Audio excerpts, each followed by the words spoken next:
Uganda is still among the 22 high TB burden countries in the world, ranked by the WHO. But the national TB program is doing a very good job in case identification and treatment. So in terms of burden, it is high, but the national program is actually controlling it.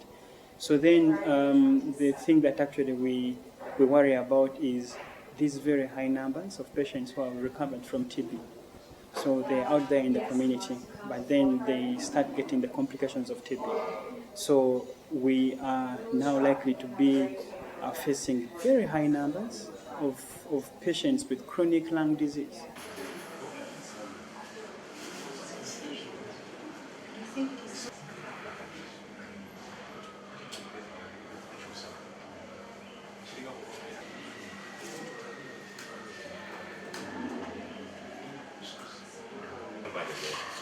So, please, I think you better than now what it does, it tends to destroy the lungs.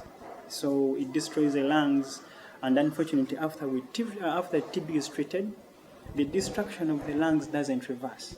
So it stays, and when it stays, that will heal by scar formation. And among the so many things that will cause a chronic lung disease is the scar tissue that remains in the lungs.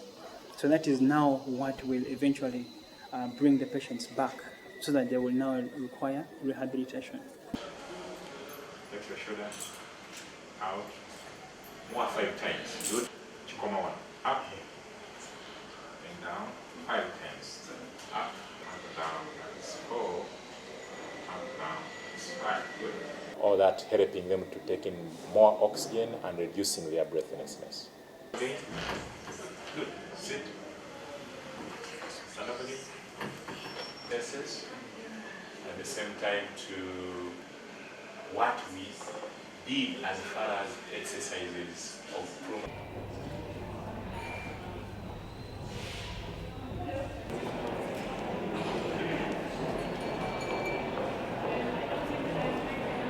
So once you've been treated for the infection and you're clear of infection, so you're not coughing up any TB bugs, then people don't really want to know.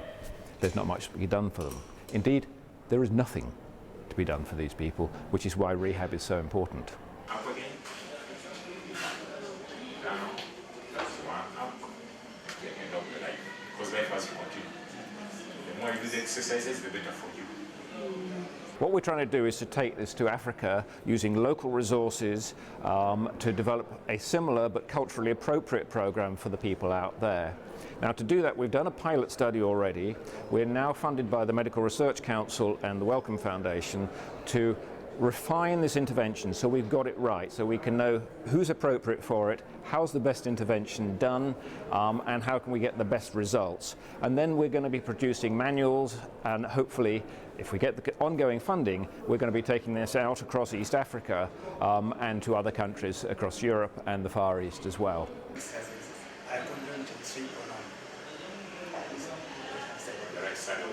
No, they no longer fear you. They no longer fear me. They know you are not infectious. No, yes. Yeah. I was too weak when I used medicine, it doesn't work. When I started exercises, I started getting that energy. But at that time when I came, I was too sick. When I got blood, much blood. I couldn't sleep on. I had been admitted for 4 times, let me say. 2 to 4 times, it's on record. With tuberculosis, with pneumonia. But after these exercises, I've not been admitted again. And I feel better. Good. Down. Right. Up. Down.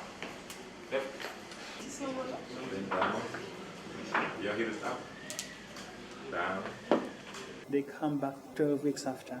They've put on weight, they are all light, they have very bright smiles, and they can do all these things yet again. They are telling you, well, now I can look after my grandchildren.